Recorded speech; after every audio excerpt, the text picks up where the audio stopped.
So welcome everyone, and thank you for joining us today. My name is Evelina Maho, and I work as a public health project manager at the National Council of Urban Indian Health. Welcome. Today, our event will be facilitated by Kyle Mitchell, and our guest speaker will be Dr. Abigail Carlson, as we look at addressing emerging infection control threats to urban Indian organizations. I or Diane, she might be having some technical difficulties, will be the co-hosts. So for now, I will kindly ask everyone if you can enter your name, your title or role, and the organization you work with.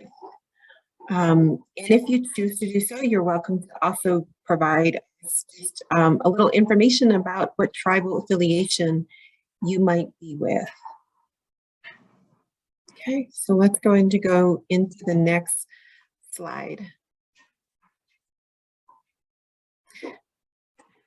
Today, just as a reminder to folks for housekeeping, this session is recorded. You are welcome to participate in our discussions. If you have any questions or you would like to share a comment, please mute and unmute yourselves. The microphone is located at the bottom of the Zoom platform on your screen. And also, again, just a reminder to enter your name and organization on the slide. Again, as a reminder to folks that this session will be recorded and it's used for educational purposes and also for quality improvement purposes as well. Next slide. Please don't forget to take some time to do our survey. There is a the code on your screen.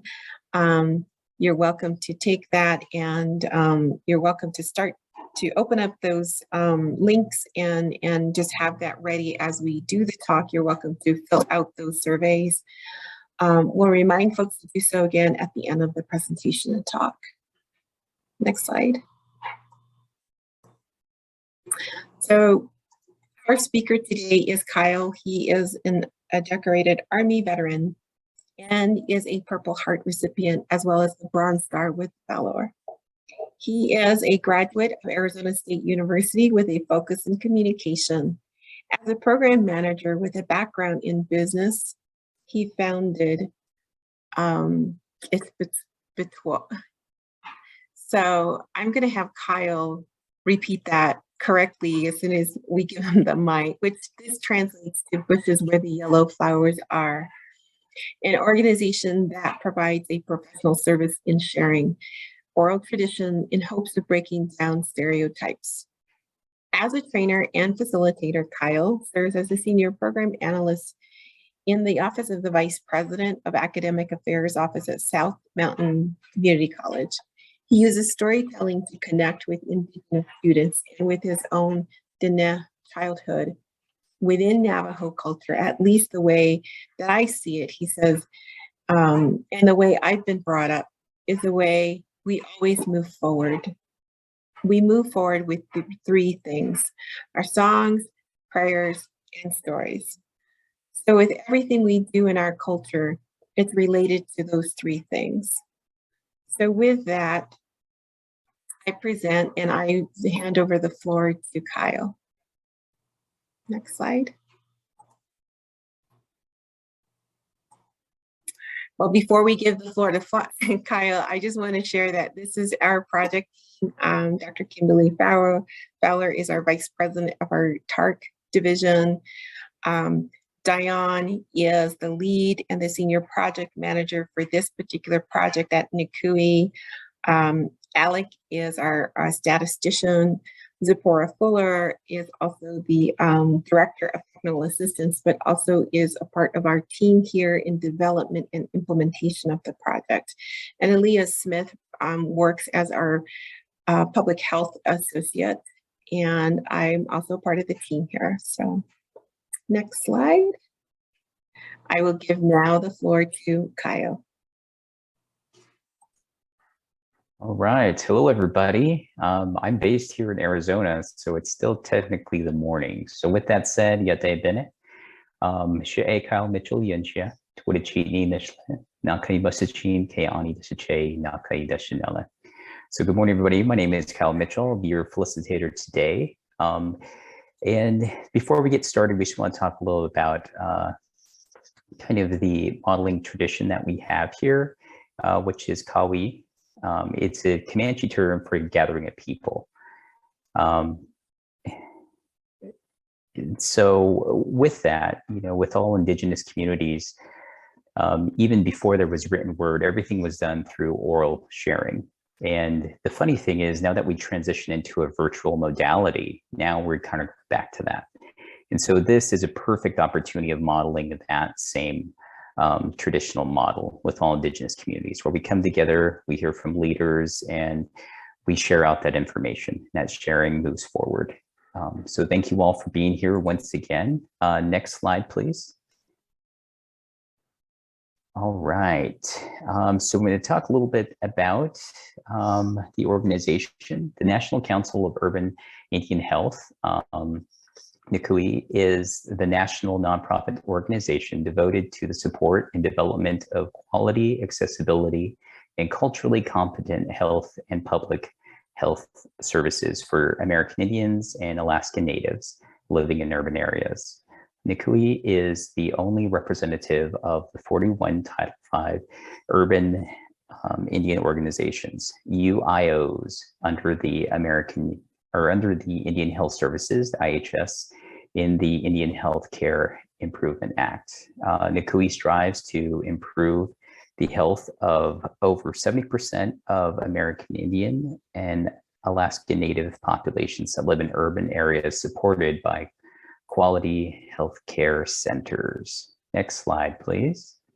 All right, so our acknowledgement, Project Firstline is a national collaborative led by the U.S. Center for Disease Control and Prevention, the CDC, to provide infection control training and education to frontline healthcare workers and public health personnel. DUI is proud to partner with Project Firstline as supported through cooperative agreement. The CDC is an agency with the Department of Health and Human Services. The contents of this program do not necessarily represent the policies of the CDC or HHS and should not be considered an endorsement by the federal government. Next slide, please. All right, so what we have in this graph here is really showing the trends that are going on around the nation, especially those within urban environments. And as that relates to the influenza, and so as you can see right here, just based on the little graph there, that this does show the vaccine rate. So all the people who have been vaccinated, and as it has been shown, the higher the vaccination rate is, and the more people are vaccinated, the lower the death rates are. So here's some information here. Next slide, please. All right, so this is really touching on the influenza trends across the US right now. So as you can see, it did peak a little bit towards the beginning of the year. And so here's kind of where we are with the influenza trends right now across the nation. Next slide, please.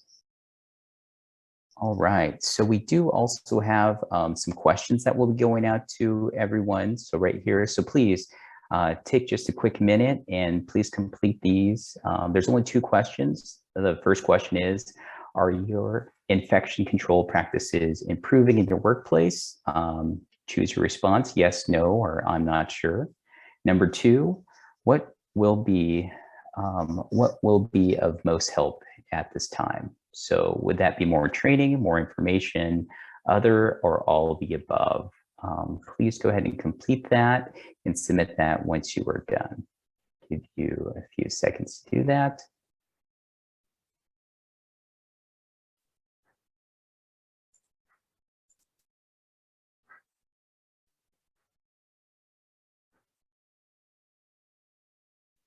All right.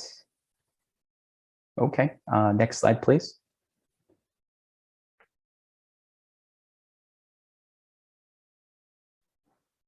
All right. So we are going to move into breakout sessions, but before we do that, I'm going to ask Dion to go ahead and come up and go over the ground rules a little bit before we get that going. Hi, everyone. We'll have 3 breakout rooms today, and there are 2 topics that we want to discuss. What infection control challenges does your organization currently face? And how is your organization addressing these challenges? Each room will be allocated about 10 minutes, so there isn't a lot of time. So quickly meet, greet, choose a team leader and a note taker. Your team lead will facilitate the discussion.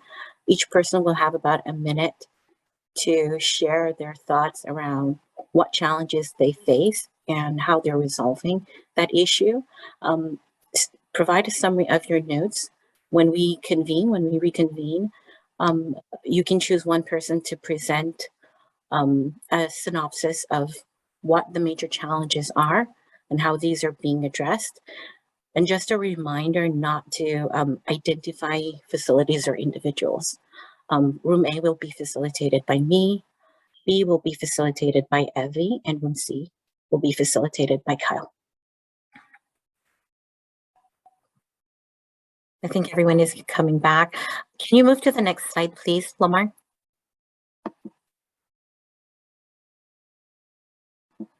Okay, so now that we have everyone, we're going to go ahead and share the synopsis of what we discussed in our group. What infection control challenges does your organization currently face? How is your organization addressing these challenges? And we'll go in order. So group A, Aaliyah, could you go ahead and present the synopsis of your group? Yes, some challenges that my team expressed was not being able to see clients in office, not having sufficient resources for COVID testing, reaching out to community members and having the community members show up to take advantage of the resources being offered. And there are also challenges with community members getting vaccinated and tested. How is your organization addressing these challenges? With reaching out to the community and having them take advantage of the resources. This particular organization is still having community events, but there is a fear and a trust issue in Los Angeles County. Okay, thank you so much. We'll go to group B. Hi, this is Abby Maho from Group B. We nominated and we fully support Mr. Joseph Anderson to speak on our behalf. I give him the floor.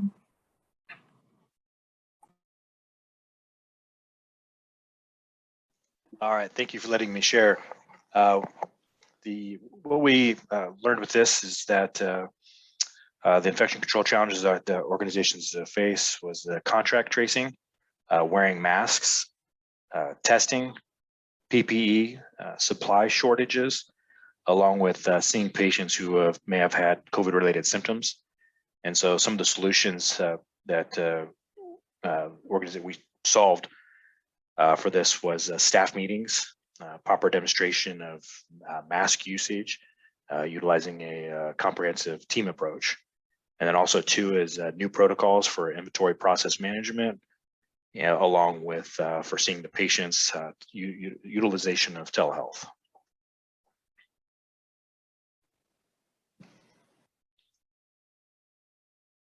Thank you so much.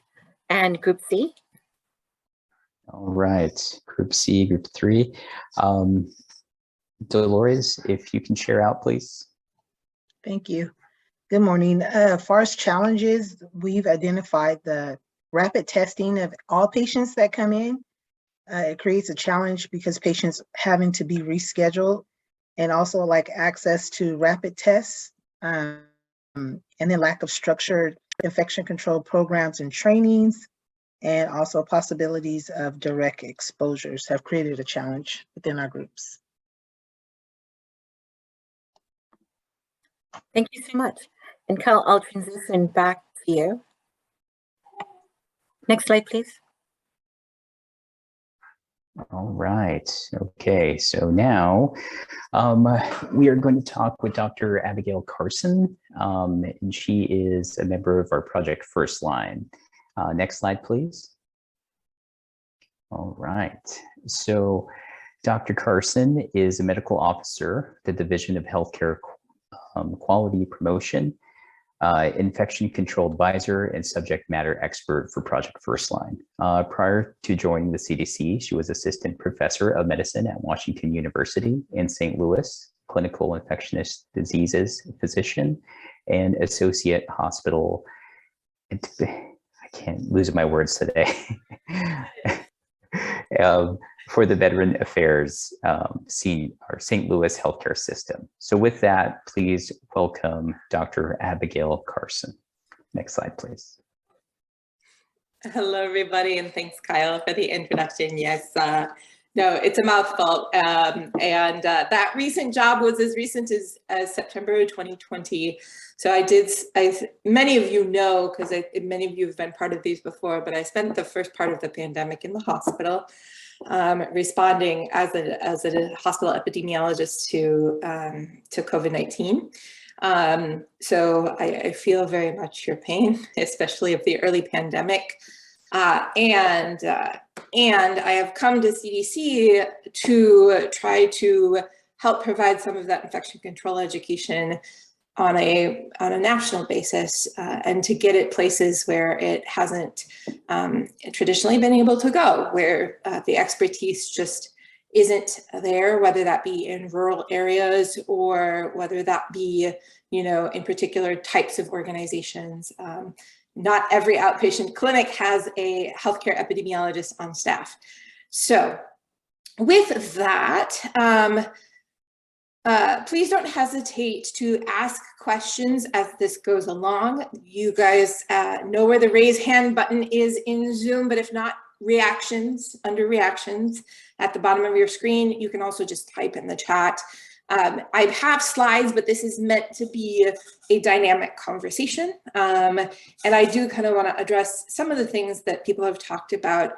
I will say that in Project Firstline here, we do make a little bit of a distinction that is not always clear to everybody on the outside of Project Firstline, which is that we focus in on the healthcare worker. So we don't deal with kind of clinical care guidelines and what to do in communities, but we focus in on how to protect healthcare workers and to protect patients getting care. And so infection control for us is really focused on that healthcare setting and the challenges therein. So next slide, please.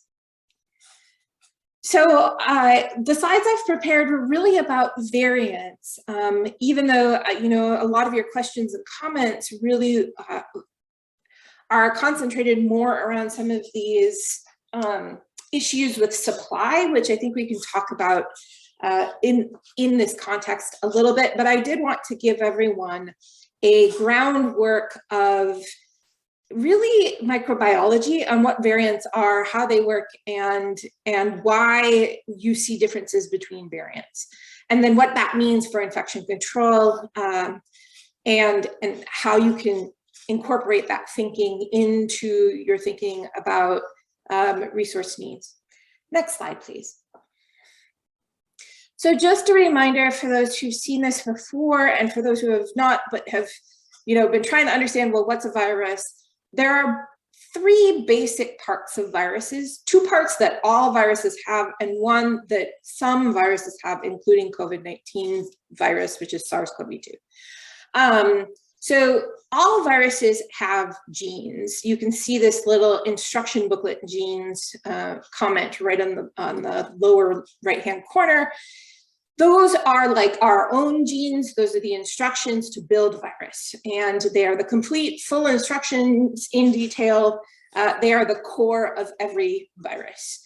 In all viruses, in some form, those genes are surrounded by proteins.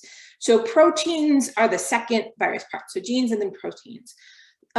In SARS-CoV-2, which is actually the virus schematic shown here, that capsid shell is the proteins that surround the genes, and they're actually small. They kind of form like it's almost like a layer on top of, it's the electrical, how to say this? It's like the electrical sealant on top of a copper wire, right? So there's a wire inside, that's the genes, and then there's the proteins around it to protect the genes inside.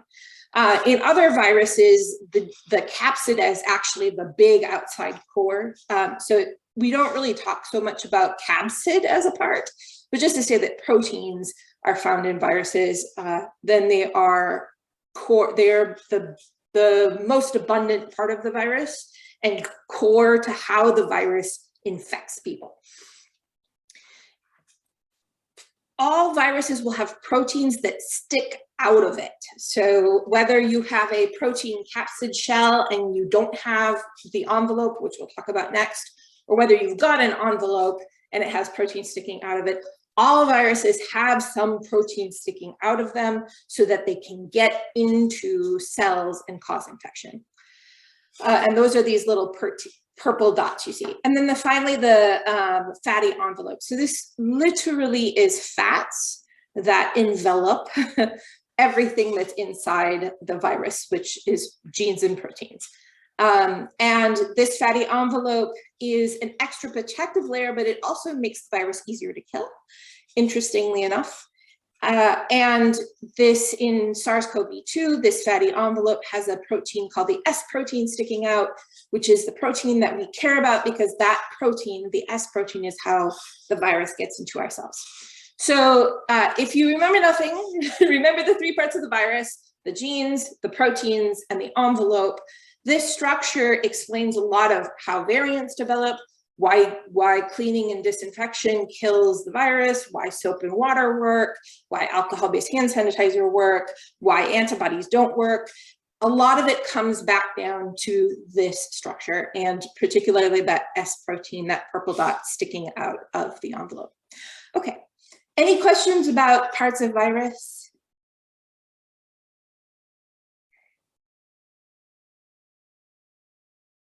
Okay, don't hesitate to type if questions pop up.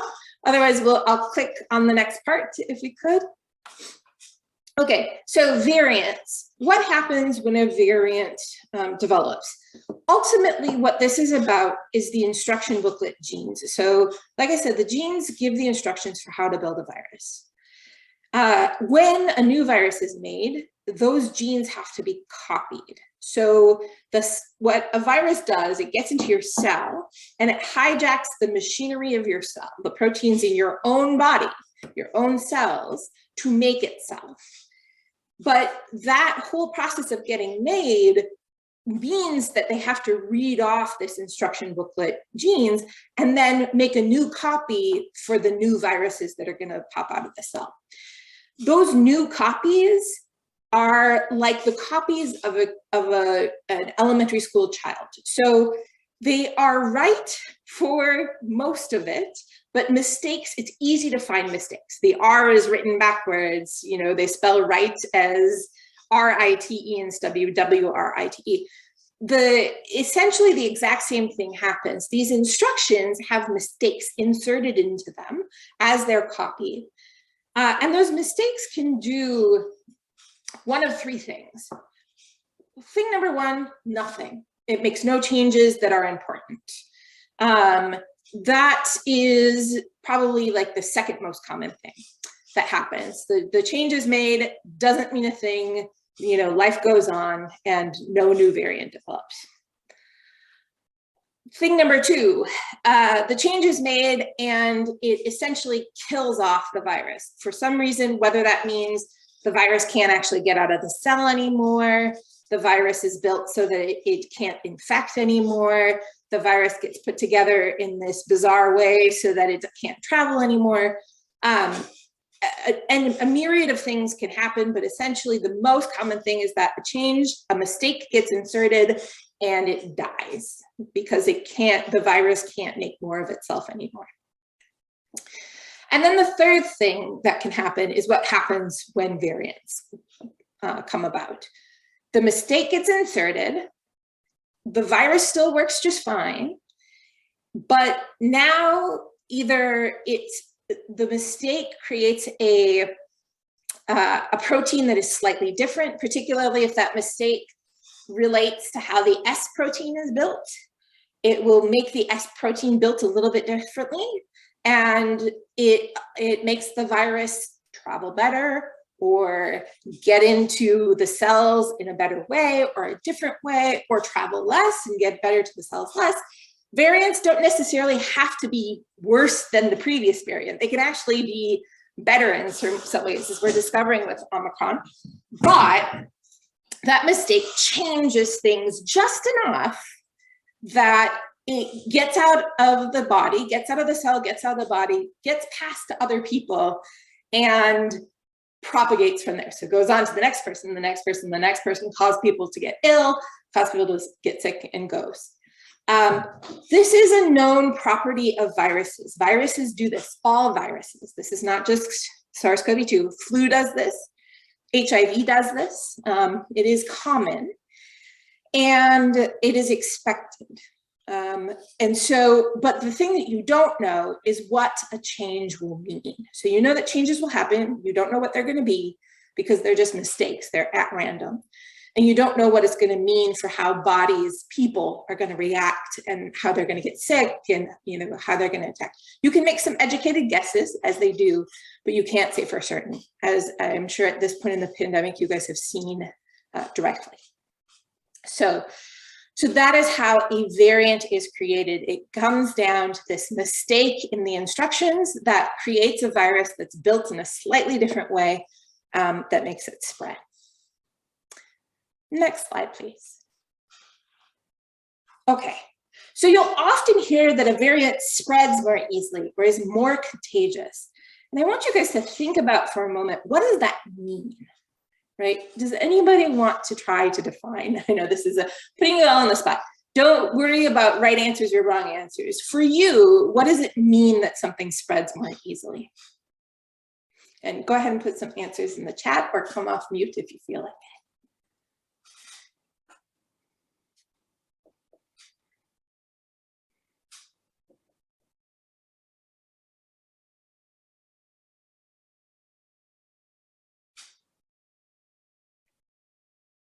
The virus is easily caught. Okay, great, Diane, that's a great answer. So spreading more easily is you get it more easily, right? People are more susceptible. Mark, you're right, that's a great way of thinking about it. People are, you know, they're just more likely to get it. Easily transmissible, another way we talk about it. Yep, spreads more easily. Less contact time. So maybe it means that you don't have to be with people as long in order to get it. Your risk per second is higher than it was before. Dawn, that's also a good way to think about it. So all of these are getting at the right idea, and I'll talk about it both in mathematical terms a little bit, not too much math, I promise, and also in sort of the mechanistic terms. And Mark, yeah, smaller amounts can pass it. So do you need as much? Do you need, you know, to breathe in 100 viruses in order to get an infection, or do you need to breathe in 10? There are very few pathogens in the world for which you can breathe in one and get infected, but there are some. And so it's definitely something to think about. We call that, the technical term for amounts is viral load, as you may already know, but just to put that on everyone's radar. Next slide, please. So these are great. I'm going to start with Delta variant just because it actually is still floating around in certain places. And because it will help us see sort of how these things go. So Delta variant was also known as B.1.617.2, and there are subvariants or substrains. But if you see these numbers, B.1, B.2, you should just in your head say, that's probably a variant of some form. And on the CDC website, WHO websites, you can go and look those up. And if you Google the number, you'll come up with it. Delta variant is indeed, it spread more easily and was more contagious than the original SARS-CoV-2 virus that first emerged in 2020. And what does more contagious mean? So my definition of it is that one person who is infected with Delta variant in this case, or any variant that is more contagious, infects more people than that person would with a different variant. So this is always a comparison, right? More contagious, it's got to be more than something. It's more contagious than a different variant, right? So in this case, it was beta and alpha. And so one person who was infected with Delta was likely to infect, I think the number we said was something around 3 to 5, as opposed to the original variant, which was 2 to 3. Likely to infect 3 to 5 people. And that, the mechanisms we'll talk about here in just a sec, but that's kind of the mathematical definition. If something is more contagious, a single person with that virus will infect more people than if they were infected with a different variant of the virus. Okay, next slide. Oh, actually, can you go back one, Lamar? Sorry about that. So this on the right-hand side, this shows you, you can see there's percentages on the left-hand side of this graph. This bar graph shows you the percent of each variant that was in the United States. So amongst all COVID cases. So we took all COVID cases, which percentage was caused by which variant. This is what is graphed on this. The yellow is Delta. The blue, I'm pretty sure is alpha, it might be beta. And then there are a lot of other little variants that were floating around at the same time. And you can see this starts in May of 2021. This is how a variant develops. So you can see, you see a little bit of yellow as the Delta variant started to spread. And then the next week block, you see more, the next week block more.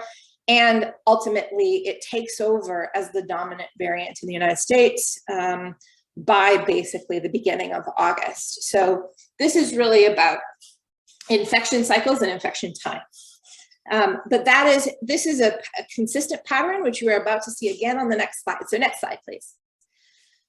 So this same graph, yellow remains the Delta variant. You can see that the Delta variant dominated for a long time, all the way until November. And then starting at the beginning of December, a little bit of purple, that's Omicron, more purple, more purple, more purple. Unlike Delta, you can see also that this transition happens faster. So the transition happens, but it happens much faster. And that does have to do with some of the characteristics of Omicron. So Omicron variant, you see the number here, I gave it to you just for reference. I said on this slide, it's unclear if it spreads more easily than Delta. That was kind of the initial assessment of Omicron. There is more data now that the answer is yes, it spreads even more easily than Delta spread, which means even more easily than the original SARS-CoV-2.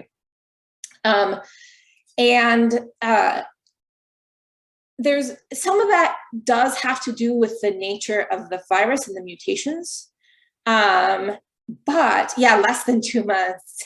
Yeah, it was definitely fast. And that's, that's again, part of this idea of more contagious. More people per person means a faster spread.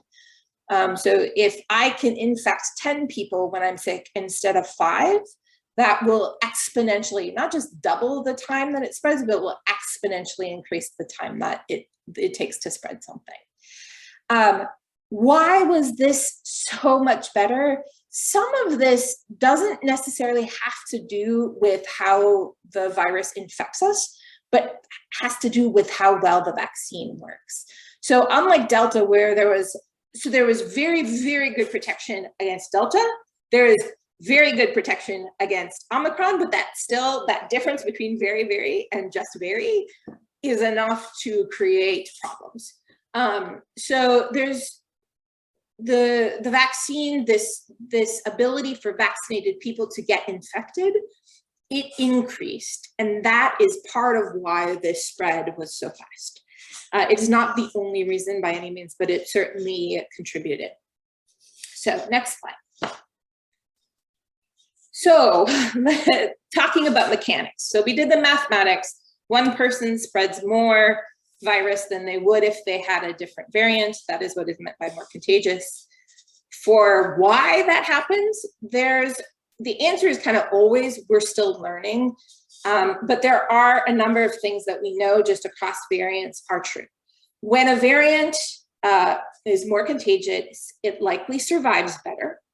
So, and that survival might be survival in the environment, it might be survival in the body, it might be survival past the body's defenses. So antibodies that previously would have killed it don't kill the new variant. All of that is included in survival. It can be better at sticking to and getting into cells. So that S protein is like a key to your cells. And if the key doesn't quite match the cell, oftentimes they can still get in. They'll match the lock just enough that it will open up the cell. But it depends on how it lands in the lock and how the lock is doing, how the lock is shaped, et cetera, et cetera. As a virus variant becomes more contagious, it perfects its key for that lock. So it can better stick into the lock and better at moving into the cell when it gets in the lock. And then more virus gets made. So that's the other thing that some variants have in common, where you get infected and instead of creating, and these are totally not real numbers, but just a hypothetical to get you started. So instead of breathing out 1,000 viruses per breath, you breathe out 10,000 viruses out per breath, which means when you're in my vicinity, you are now no longer just breathing in, the 100 viruses that you managed to encounter, you're breathing in 1,000 viruses, each time. So how more virus gets made, again, often has to go back to survival, sometimes has to go back to the machinery in the cell, et cetera, et cetera. It's very complicated, but that's the basics. And then do we know what changes have been found of the stealth Omicron? So I don't know off the top of my head. Honestly, what has seemed to be the case has been that variant is not much different than the current circulating strain. That being said, it's early, right? It's early. We don't necessarily know how that one's going to play out, but it doesn't seem to be able to survive better or dominate the current Omicron strain, but we'll see. That's about all I can say about the stealth variant off the top of my head, because I'm afraid I don't have a lot of details about that. Next slide, please. So very quickly to run through, because I know we're very limited in time. So what does that mean for infection control activities? Next slide, please. Nothing. It means that it means that we're exhausted. It means that the system is overloaded. It means that there's a whole heck of a lot of disease out there. But when it comes to combating it in terms of infection control, the tools we are using still work. And let me give you an analogy that I think hopefully it helps you kind of understand how this point works. Next slide, please. So the small variations that are important for vaccines, that are important for antibody treatments, that are important for immune escape, they are really not as important for infection control practices. And that's because they have the same overall structure. So it's not like suddenly, you can't get COVID-19 through breathing it in, it's only by swallowing it, right? That's not what is happening. What is happening are these small variations that mean serious things in a lot of clinical aspects, but for infection control, it actually doesn't impact how our infection control stuff works. And we like to think of this here. This is actually my boss's analogy, Dr. Bell. He said they're like dog breeds. Some are more or less obedient, some are more or less hyper, some are more or less friendly, but they're all dogs, right? These are all SARS-CoV-2. They're all viruses causing COVID-19. And that virus is still well blocked by an N95. It is caught, it travels in droplets and is caught by a surgical mask when you use a mask for source control. It is, it is blocked by gowns and gloves. It is killed by soap and water and alcohol-based hand sanitizer. And so really this is more about limiting exposure to COVID-19, right? It's about limiting encounters with people who are unmasked. It's about, getting people vaccinated, because a decrease in efficacy from 90 to 70% makes it all that more important to have as many people as possible vaccinated, those sorts of things. But it doesn't mean that you have to change your N95 out for like a P100, oil-based surgical respirator. That's not where you need to go. So hopefully that analogy helps make more sense.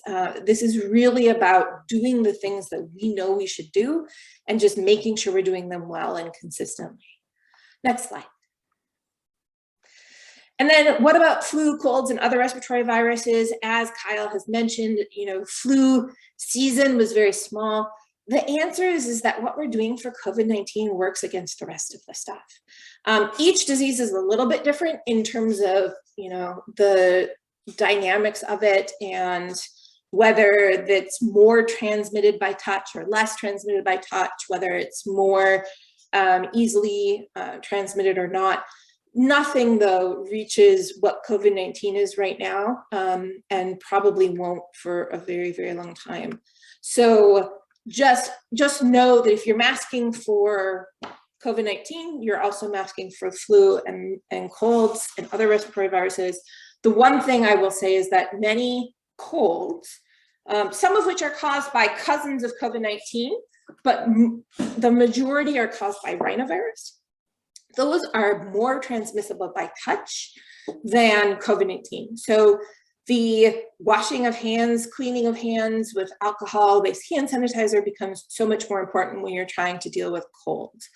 But with that caveat in mind, the rest of the infection control actions really do hold. Next slide, please. Okay, so these are the key points, and in the interest of time, I'm going to very quickly say variants happen because of mistakes in copying genes. What it means when it spreads more easily is that a person with a variant infects more people than they would if they were sick with a different variant, and new variants don't require new infection prevention. They require, adhering to what we know works and doing it well. And with that, I will turn it over, next slide, to the group and open the floor and turn it back over to Diane and Kyle. Thank you so much, Dr. Carlson. I do realize that we are at time, so I'll quickly go through this. I'll open up the floor for any questions that folks may have, and I'll go ahead and add questions to the chat, Dr. Carlson, for folks that had submitted them during registration.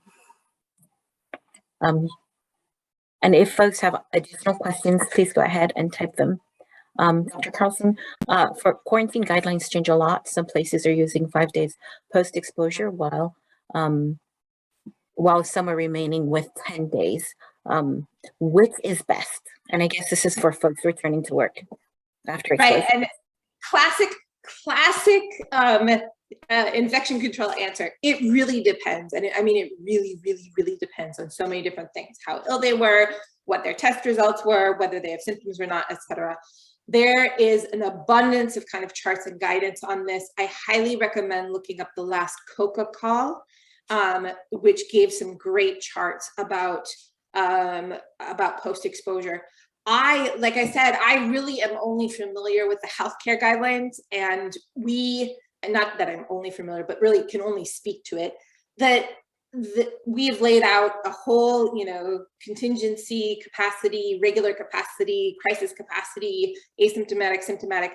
Healthcare workers are different than everybody else in the community. So please go into the guidance to look up that specific situation. I wish I could say one is better than the other, but it really is a very nuanced thing. And Kelly has just put the link to the COCA call PowerPoint that I'm talking about. It's a really great PowerPoint. It's very technical, so don't hesitate to reach out to your clinical staff if you're wondering about the details of it. But it gives you some great charts. The other question: what test is more accurate, antigen or PCR, and why? And what do you do if you get mixed testing results? For example, one may say negative and the other may say positive. Yeah, almost always the PCR is the right one. Yeah, antigen testing in general is a screening test, and almost always PCRs. There are exceptions to that. So if it's not clear, you should definitely go back to the person who tested you and say, which of these results am I supposed to accept? But as a general rule of thumb, the PCR will be the more accurate test. Thank you so much, Dr. Carlson. If there are no other questions, then we'll transition to the next slide. Cal, back to you for a quick wrap up, since we're 2 minutes over time. So we'll do this quickly. Okay. All right. So we have some reminders here. There's some hyperlinks we have. So one is to become a systems champion with NCUIH. The other one is to apply for professional development. We have scholarships available. The next thing is we do have graduate fellowships, and then you can find all those details and more at our webpage. So right there on the bottom is the hyperlink. So with that, thank you everyone for attending.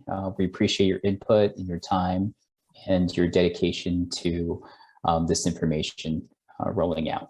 So thank you once again. And thank you to all of our presenters today, Dr. Carlson, Dion, Evie. I appreciate you all. Thank you.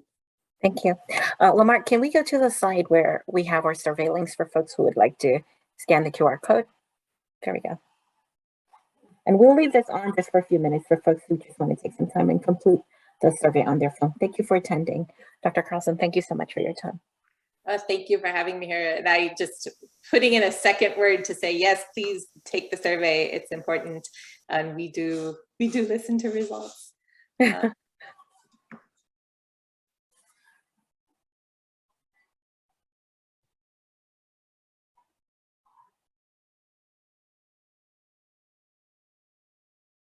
Okay, so we'll give folks about 3 to 5 minutes to take their time, complete survey, and then leave.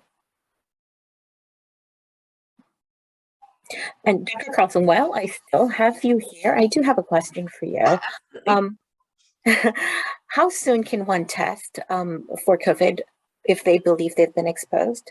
So that is a good question, and there is some guidance. I don't want. I'll say this, but I will say before you act on this knowledge, check the healthcare guidelines again. I'm pretty sure the answer is, in general, you wait 48 hours before, after a single exposure, you wait 48 hours. There may be indications in places where they test you right away, even though you've just been exposed. There is a rationale behind that, which is that if you already have COVID asymptomatically and you're now exposed, you would test positive right away, which would help them say, okay, it wasn't your exposure that made you ill, you were ill before you were exposed. But I honestly am not sure how they've altered that guidance. It is very technical, but as a community member, it is a little bit different too. And there they tend to just say, just go ahead and test.